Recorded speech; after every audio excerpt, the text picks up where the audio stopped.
É o Evangelho segundo Jesus, a alegria dos homens. Ele que nos ensinou que a sua alegria em nós é a nossa força. E é exultando que erguemos a cabeça e o aguardamos. Hoje eu quero ler o que o apóstolo Paulo nos diz aqui em Filipenses, no capítulo 2. Filipenses, no capítulo 2, diz: assim pois, ou por causa dessas coisas, que coisas? Que Jesus não julgou como usurpação ser igual a Deus, antes a si mesmo se esvaziou, tomando a semelhança de servo, tornando-se em semelhança de homens, e reconhecido em figura humana, a si mesmo se humilhou, tornando-se obediente até a morte e morte de cruz, pelo que também Deus o exaltou sobremaneira e lhe deu o nome que está acima de todo nome, para que ao nome de Jesus se dobre todo o joelho nos céus, na terra e debaixo da terra, e toda língua confesse que Jesus Cristo é o Senhor, para a glória de Deus o Pai. Isso é o que está dito antes. Aí ele diz: assim pois, por causa disso, sabendo disso, que aquele que se exalta será humilhado, mas aquele que se humilha será exaltado. E ele diz: aprendam com Jesus, tenham o mesmo sentimento. Ele, que era Deus, não o julgou como usurpação o ser igual a Deus, antes a si mesmo se humilhou e escolheu o caminho mais humano entre os humanos, pelo que Deus o exaltou e lhe deu o nome que está acima de todo nome. O caminho para verdadeira exaltação, para ser colocado aonde só Deus pode colocar, é o caminho daquele que, no que diz respeito a si mesmo, escolhe andar com o mesmo sentimento que houve em Jesus. Escolhe andar com o mesmo sentimento que houve em Cristo Jesus. Se alguém quer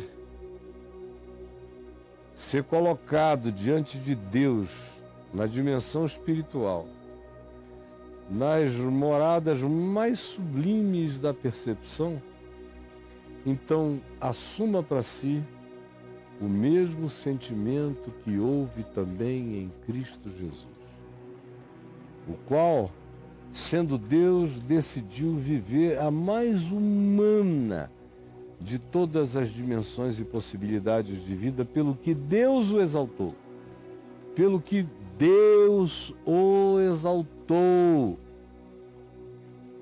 Assim, pois, sabendo disso, aprendendo com isso, tendo essa referência, sendo motivados por essa motivação e tendo essa garantia de que aquele que anda como um ser humano entre os humanos e que não busca se exaltar nem se divinizar ou se superiorizar entre os humanos, esse é aquele a quem Deus exalta sobremaneira.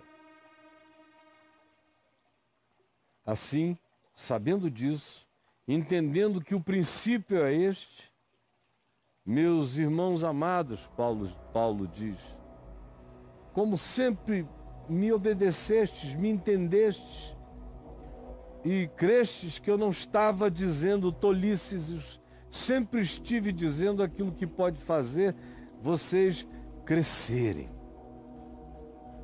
Portanto, agora, não só na minha presença, mas neste momento, inclusive na minha ausência, quando eu escrevo uma carta, levem a sério o que eu estou dizendo. Portanto, tudo que eu estou dizendo tem a finalidade de levar vocês a desenvolverem, a expandirem a salvação. Aí você pergunta, o que é expandir a salvação? É ir aumentando a nossa gradação até que a gente fica na suíte master, na suíte presidencial do edifício celestial mais elevado da Dubai, da Nova Jerusalém. Não, isso é para idiotas. No reino espiritual, as coisas que são elevadas diante dos homens são tolas diante de Deus. A gente está falando de coisa eterna, não dessa brincadeirinha da fantasia palhaçada dos homens imbecis. Não. Desenvolver a salvação tem a ver com desenvolver a humanidade. Porque eu sou salvo para me tornar humano. Não é para me tornar qualquer outra coisa. Eu perdi a minha humanidade. Eu tenho lampejos dela. Mas ela murchou na alma humana. Paulo diz que ela morreu em muitas dimensões. Na dimensão do espírito, por exemplo. Porque eu sou um espírito que tem um corpo. Portanto, a minha humanidade mais profunda é espiritual e não físico-animal. E Paulo diz que na dimensão espiritual nós estamos mortos até que sejamos ativados pela palavra da vida, pela palavra eterna, pela palavra que desperta, que acorda, que levanta o que dorme, que o põe em pé e que o ressuscita, o regenera, o recria. A partir dessa nova esperança, faz do indivíduo um novo homem, uma nova criatura. Então, desenvolver a salvação não é aumentar a poupança de natureza galardoadora, como se Deus fosse um pagador de prêmios patéticos. Galardão não são quantificações, o galardão são percepções, são qualificações de percepção, de modo que quanto maior seja o galardão, maior é a percepção, maior é o usufruir do inexplicavelmente para além de todo código de autorrevelação. Expandir a salvação é entrar cada vez mais nos ambientes da inconfessabilidade do amor de Deus, da experiência de Deus em todas as dimensões. Desenvolver a salvação é desenvolver a humanidade, é desenvolver a mente, é desenvolver a racionalidade, é desenvolver a sabedoria, é desenvolver o autocontrole, é desenvolver a decisão do amor, é desenvolver a decisão do perdão, é desenvolver a decisão da caminhada em verdade simples e justa. Desenvolver a salvação é desenvolver a solidariedade, o acolhimento, a misericórdia, a inclusividade. Desenvolver a salvação é crescer para se tornar tudo aquilo que, fazendo exercício muscular, você não alcança. O exercício físico é proveitoso, mas esse exercício que desenvolve essas dimensões é um exercício de resolução eterna. Se você malha e para de malhar, você decai. Agora, esse exercício espiritual, mental, psicológico, emocional, que subordina todas as coisas à consciência e que é o que faz crescer da musculatura espiritual, psicológica e poder para nós, isso acontece pela via dessa decisão de que eu só me expando se a minha humanidade se expande. Não existe ninguém grande com a humanidade encolhida. O indivíduo pode ser rico, poderoso, dono do mundo, mas tem a alma do tamanho de um caroço de quase coisa nenhuma. Tem um poder mental funcional para funcionar produtivamente no mundo material, mas espiritualmente falando é um ser não desenvolvido, anão no espírito, na consciência. É apenas um bicho de raivas e de impulsos e de saltos, mas não desenvolveu a salvação. desenvolver e expandir, porque a salvação é a plenificação da minha humanidade, e desenvolver a salvação é ir planificando cada vez mais a minha humanidade. E é mais do que isso. Ao fazer isso, eu expando as minhas outras dimensões na vida. Porque como é que você haveria de se desenvolver para se tornar uma pessoa rija e forte? Não porque se tornou indiferente, mas rija e forte, sendo solidária, amorosa e compassiva. Como é que você desenvolve? A não ser desenvolvendo a salvação, desenvolvendo o conceito, a expansão, a promessa do Evangelho na sua vida como prática. Só assim eu pratico, só assim eu me exercito espiritualmente. O exercício espiritual é a prática do Evangelho aplicada ao mundo, onde o meu próximo será amado, acolhido, respeitado, reverenciado. Ao mesmo tempo, ele é a minha tentação, é com ele que eu aprendo a ser manso. Quando ele é um estúpido, é com ele que eu aprendo paciência. Quando ele é um tardo de coração para aprender as coisas, é com ele que eu aprendo a me dilatar em misericórdia. Quando ele é tão medíocre que não dá nenhuma satisfação estar com ele, para estar com ele, eu tenho que crescer para incluí-lo, senão eu fujo dele.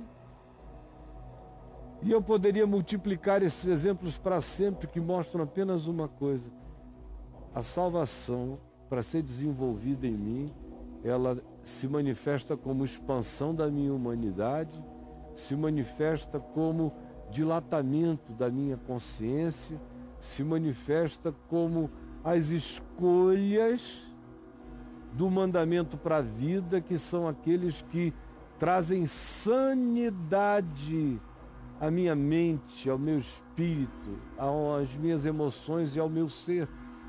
Desenvolver a salvação, portanto, não é dar a você nenhum tipo de conhecimento doutrinário repetitivo, que qualquer ente que aprenda a repetir, repete. Isso aqui é uma experiência real de dilatamento do seu ser, de modo que é fácil ver em quem a salvação está se dilatando, pelo fruto de humanidade, de inteligência espiritual, de bondade, de misericórdia, os frutos todos do amor que brotam dessa vida. É esta, então, essa vida, um acontecimento no qual a salvação está em estado permanente de dilatação, de desenvolvimento. E ele diz: e façam isso de maneira quebrantada, como Cristo Jesus que se esvaziou. Façam isso com temor e tremor. Porque Deus é quem efetua em vós tanto o querer como o realizar segundo a sua boa vontade. De modo que, se você está me ouvindo agora, em qualquer lugar do mundo, da terra, você está me ouvindo, e o seu coração começou a entender. Você disse: meu Deus, eu passo por cima disso, nunca compreendo, é tão simples. Eu estou entendendo. Se você está começando a entender, se está fazendo sentido, se está criando nexos para você, aproveite.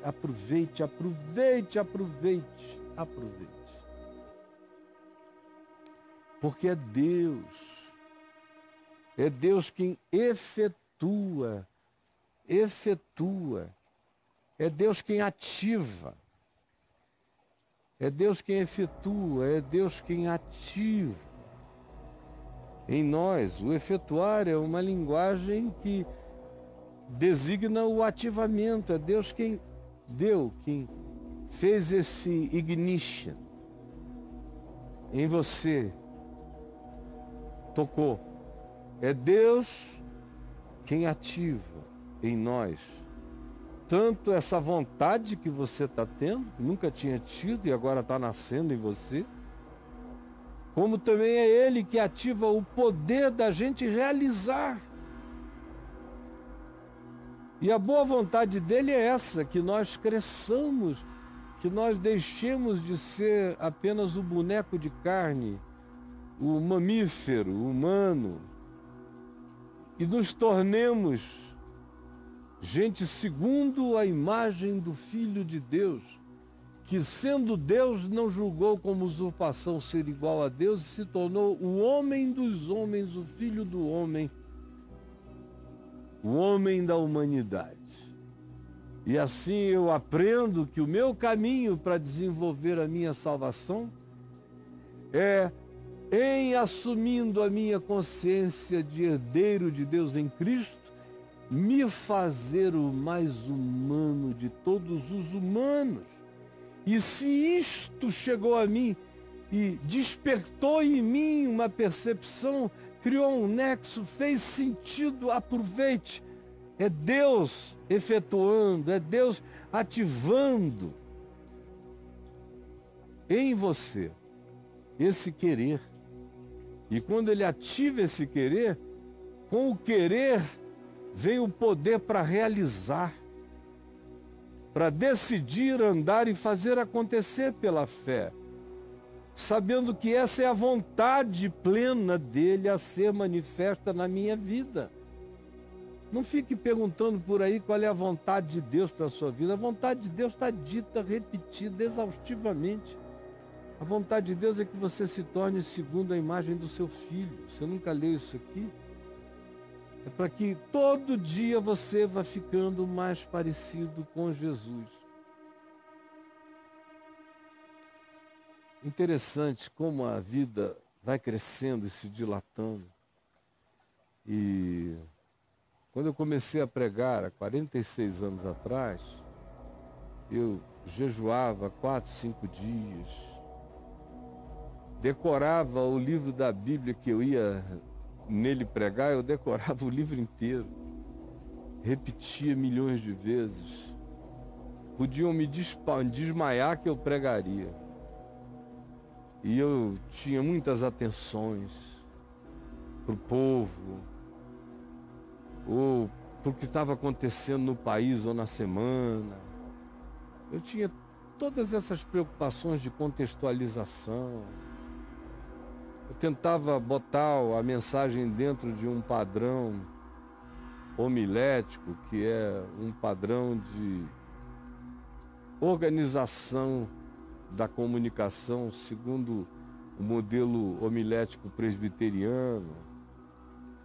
E eu fazia as coisas que na minha infância, na fé, me tinham ensinado e eu fui praticando por muito pouco tempo. Logo eu fui vendo que eu tinha que ter liberdade, espontaneidade, fui jogando tudo para o alto. Mas ainda assim eu ainda pensava muito no que eu iria dizer, em como eu iria dizer, se eu iria usar alguma ilustração para melhor aprofundar a compreensão. E à medida em que os anos foram passando, tudo isso foi ficando pequeno. Aí de uns 20 anos para cá, eu simplesmente decidi, ir a qualquer lugar e dizer o que mais profunda, sincera e intimamente eu estou com vontade de falar. Por razões diversas, inclusive, eventualmente por razão nenhuma, só porque é o que está mais ardente dentro de mim. Mas hoje em dia eu fui um passo além disso. Às vezes eu prego de manhã, vou falar à tarde, vou falar à noite, fico querendo de manhã pensar no que eu falarei o dia inteiro, e aí eu digo, não, isso é coisa do passado, é de quem ainda tinha que organizar na Bíblia o que iria dizer. Eu não estou há muitos anos organizando na Bíblia, eu estou pregando como Jesus pregava. Jesus não organizava nada na Bíblia para dizer, na do Velho Testamento. Ele era a palavra. Os apóstolos não organizavam na Bíblia para dizer. Eles tinham aquele jorrar de consciência, de modo que cada um propõe o que crê que é verdade e é o que sabe e é o que crê que é a palavra para a hora. Foi assim com todos eles, antes de haver o condicionamento imposto pelo livro. As pessoas que pregavam o que julgavam de Jesus ser o mais pertinente, o mais necessário para aquela dada hora. E hoje em dia comigo é assim. Eu fui um pouco para além disso. Eu assumo que eu sou Jesus ali. E é simples assim. Eu me levanto dizendo: Jesus, eu sou só um canal teu. E eu estou aqui com a espontaneidade que tu, entre nós, tinhas em relação a tudo que dizias. De modo que eu me recuso a ter em mim qualquer coisa além daquilo que seja a luz da hora, do momento, daquilo que tu dirias, porque eu não estou aqui para dizer o que tu disseste, eu estou aqui para dizer o que tu dirás. E aí muda tudo. Por que eu estou contando essa história? Porque ela mostra um desenvolvimento que não foi só nessa área, foi em todas as áreas da vida. A existência foi ficando assim para mim, com essa segurança, com essa certeza e com essa paz de que a salvação todo dia está se desenvolvendo em mim, aumentará e crescerá. E isso é baseado no fato de que é Deus quem está efetuando, ativando, aumentando, ampliando em mim todas essas realidades. E eu acolho isso com temor, tremor, quebrantamento e quero que Ele aprofunde em mim a minha humanidade. Porque quanto mais humano eu vier a ser, é sinal de que mais a minha salvação se desenvolveu, porque a salvação é cura crescente, plenificante para a totalidade do ser humano. Esse é o desejo de Deus, é Ele quem efetua isto. Hoje Ele está efetuando isso. Agora que você está me ouvindo, está dizendo: eu quero, eu quero, eu quero. Você não está dizendo eu quero? Não está dizendo eu quero? Então aproveite, porque você não diz eu quero se isso não estiver sendo corroborado, ativado, estimulado, validado por Deus no seu coração. Aí o apóstolo Paulo começa a designar alguns dos principais sinais na vida de quem a salvação está se desenvolvendo. São muitos sinais, mas ele aqui diz algo que eu acho significativo ao extremo. Quando no verso 14 ele diz: fazei tudo, sem murmuração nem contendas, para que vos torneis irrepreensíveis e sinceros, irrepreensíveis e sinceros, filhos de Deus, inculpáveis no meio de uma geração pervertida e corrupta, na qual resplandeceis como luzeiros no mundo. Olha só, preste atenção no que ele diz. Vos torneis irrepreensíveis e sinceros, filhos de Deus, inculpáveis, no meio de uma geração pervertida, doente, corrupta, na qual resplandeceis como luzeiros no mundo. E o que nos coloca na vereda disso, de assim nos tornarmos? Ele diz que é no desenvolvimento da sua consciência, da sua salvação, tire aquilo que pode ser o bloqueio definitivo para que você não cresça, não se expanda, não se dilate, para que o Evangelho não realize em você o bem prometido. Porque se você praticar essa negatividade que eu vou anunciar, isso bloqueia o processo inteiro. E que negatividade é essa? Que me impede de me manifestar como um filho de Deus irrepreensível e sincero, inculpável no meio de uma geração pervertida e corrupta, na qual eu resplandeço como um luzeiro no mundo. O que pode bloquear isso? Impedir mais do que qualquer outra coisa esse crescimento, esse ativamento na graça de Deus. É o que Paulo diz aqui: fazei tudo, tudo, tudo é tudo. É não criar nenhuma cláusula de permissividade para aquilo que ele vai anunciar, de modo que ele diz: fazei tudo, não há nada a ser deixado de fora. Isso é para permear tudo.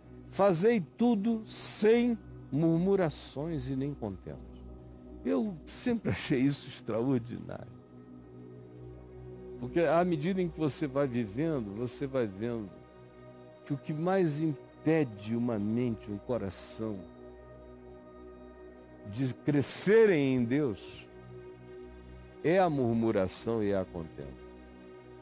Mais do que qualquer outra coisa no deserto, quando o povo de Israel atravessava o deserto por 40 anos, mais do que qualquer pecado, eles pecaram muito, mas nenhum deles foi mais avassalador para deixá-los andando e correndo atrás do rabo por 40 anos do que a murmuração. Em 1 Coríntios 10, há uma lista de 4, 5 coisas que atrapalharam a eles no caminho, e no meio delas está lá a murmuração e contenda. Você veja, Moisés não entrou na terra prometida porque falou irrefletidamente, porque jogou a amargura dele na forma de uma confrontação cheia de espírito de contenda, de raiva. O Senhor tinha dito: fala a rocha e ela dará água. Ele estava com tanta raiva que ele pegou a vara dele, deu 3 vezes na rocha: sai água daí, com raiva. E aí não entrou, não se expandiu para entrar na terra. Fazei tudo sem murmuração e nem contenda. Esse espírito de murmuração e contenda é um negócio que acaba com qualquer graça de Deus no coração da gente. Aquele que murmura é ingrato. O que é ingrato não acolhe a graça. Só é grato quem acolhe a graça e responde a ela com gratidão. Então, quem murmura não é grato. Quem não é grato não recebe graça. Quem não recebe graça não aprende a perdoar. Quem não aprende a perdoar vive para murmurar.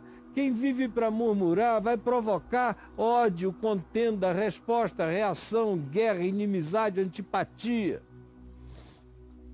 Azeda o espírito, contamina o ambiente. É um ente radioativo daquilo que destrói a alegria de viver. A murmuração e a contenda acaba o casamento, acaba o relacionamento, faz você perder o emprego ou não ser levado a sério na sua profissão se você é um ente de murmuração, contenda, se você dificulta a vida para você e para todo mundo.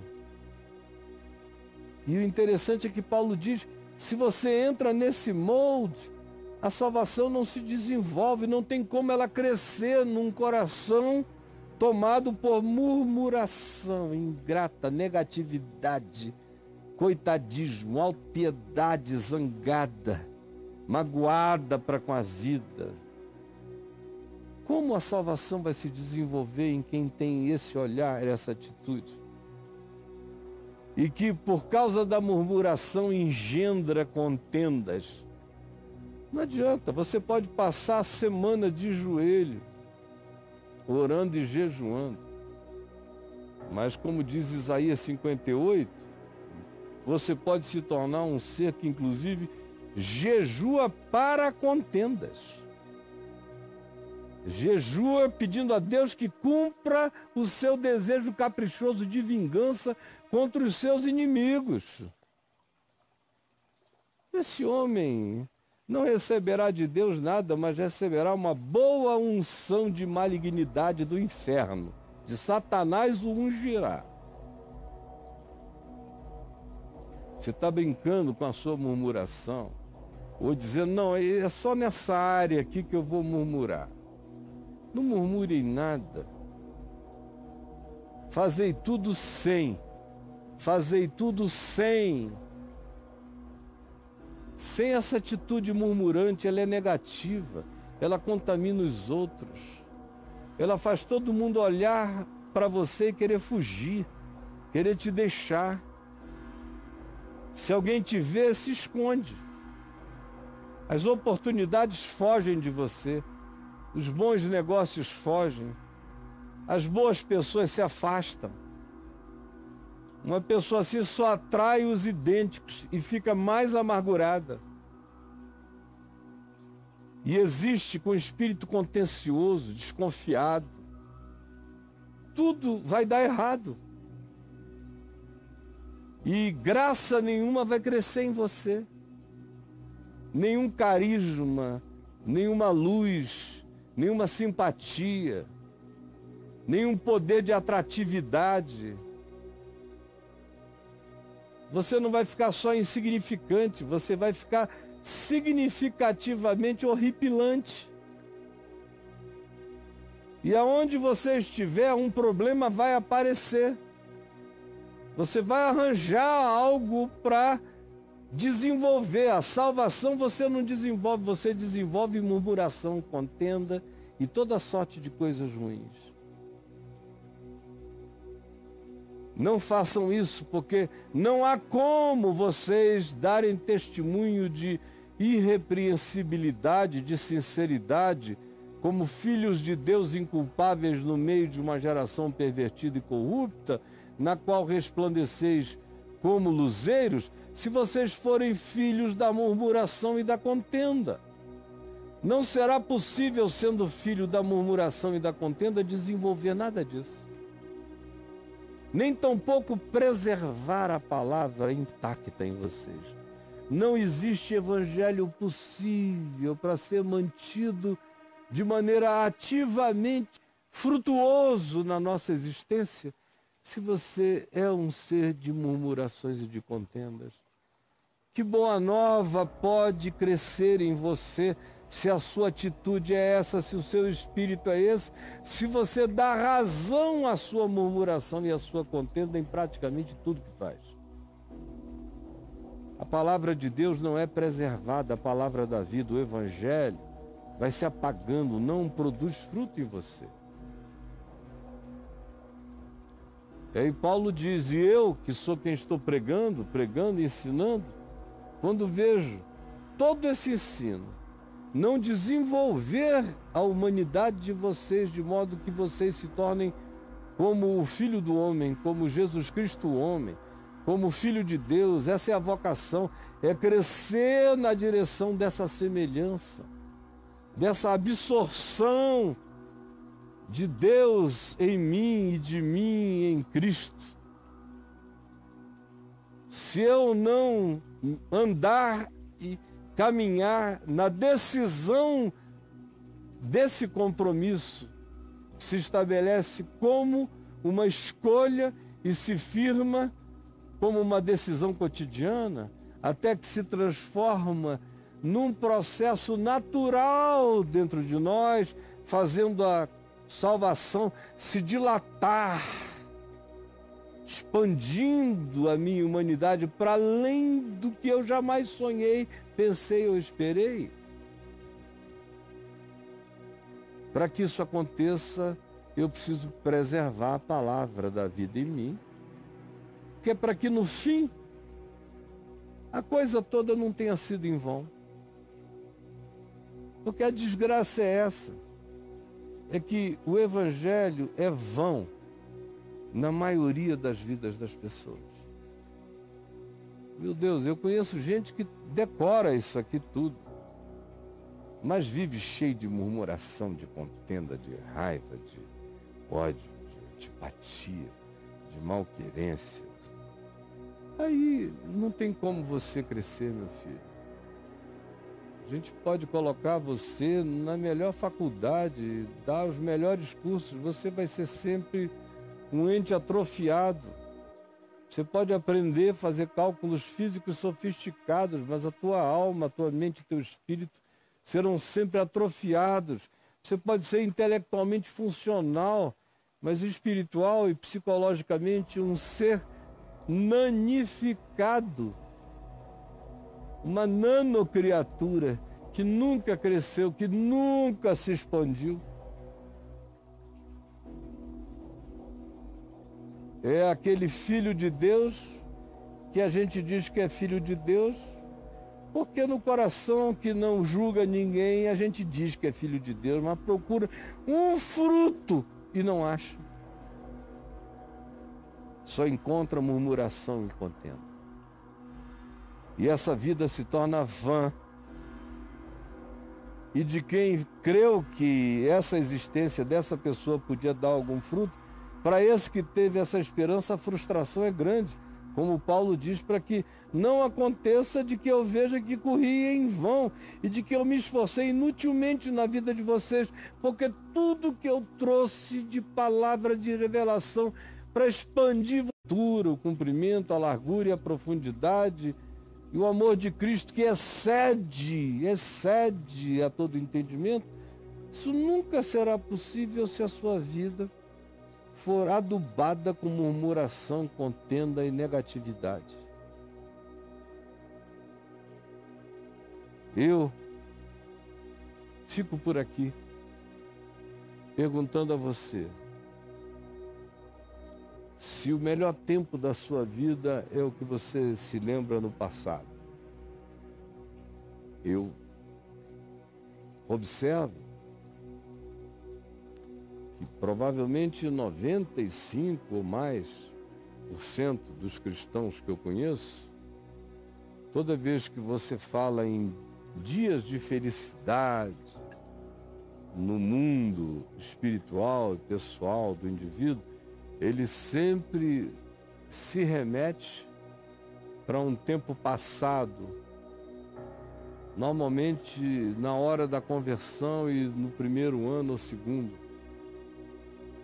quando ele estava naquela alegria de ter encontrado algo e alguém que mudariam completamente a sua vida. Aí logo depois ele começa a ser feito líder de célula, de grupo, de classes, de escola, de ensino. Aí ele é ordenado obreiro, diácono, presbítero. Depois encasquetam de que porque ele se comunica bem como um camelô, ele pode ser feito pastor.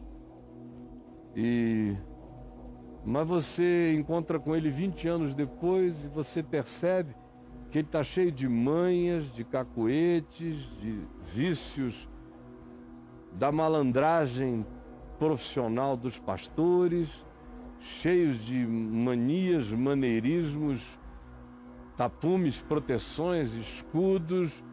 Você olha e você não enxerga a pessoa. Tem um personagem ali, mas não tem mais gente. E todas as histórias que essa pessoa conta sobre o melhor de Deus na vida dela produz uma remetência para o passado, para o primeiro amor, assim chamado, porque hoje, honestamente, o que sobrou nessa vida é a murmuração, é a contenda, é a chateação, é a cobrança, é a ganância, é o quero mais, é a comparação, é a inveja, é a ira, é a facção.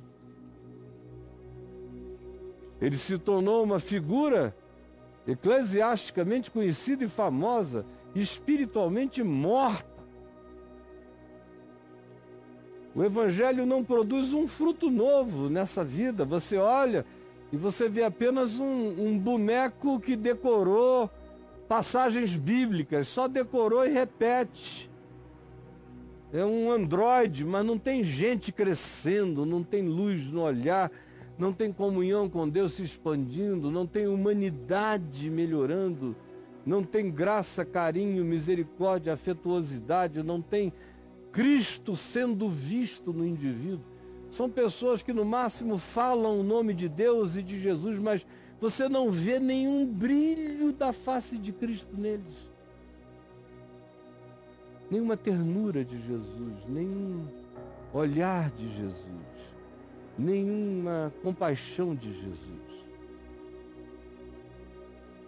O Evangelho não está se desenvolvendo, a salvação parou. Em alguns casos, ela secou, como aquela figueira para a qual Jesus disse, nunca mais nasça fruto de ti, porque tu és só fachada, só folha e não tens fruto. Desenvolvei, ficai parecidos com Jesus. A salvação que cresce é a salvação que me torna humano, e que dia a dia me assemelha mais nos atos, decisões, valores e escolhas da minha vida, me assemelha mais e mais com Jesus, com a sua graça, com a sua paciência, com a sua misericórdia, com a inteligência espiritual que ele manifesta como trato de tudo no Evangelho.